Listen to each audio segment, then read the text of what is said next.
Začiatok roka, keď sa mierne oteplí, je ideálnym obdobím na rez jabloní.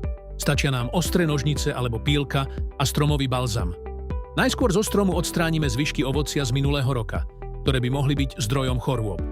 Pri reze je dôležité rozlíšiť kvetné a listové puky. Kvetné puky sa vyvíjajú skôr, sú väčšie a guľatejšie. Väčšinou sú na koncoch výhonov. Najvhodnejšie na rodivosť sú krátke, vyzreté letorasty. Rezom odstraňujeme vzpriamene rastúce vlky. Režeme aj konáre rastúce dovnútra koruny, smerom nadol, krížiace sa alebo rastúce príliš blízko pri sebe. Uprednostňujeme vodorovné výhonky, ktoré nám otvárajú korunu. Pri jabloniach sa vyhýbame nadmernému zakracovaniu konárov, ktoré vedie k tvorbe hustých metiel a zbytočnému zahusťovaniu koruny. Namiesto toho je vhodnejšie odstraňovať celé konáre prevodom tak, aby rast plynulo pokračoval do bočného výhonku. Rany po reze nezabudnite zatrieť balzamom. Správnym rezom strom udržiavame v primeranej veľkosti a podporujeme jeho plodnosť.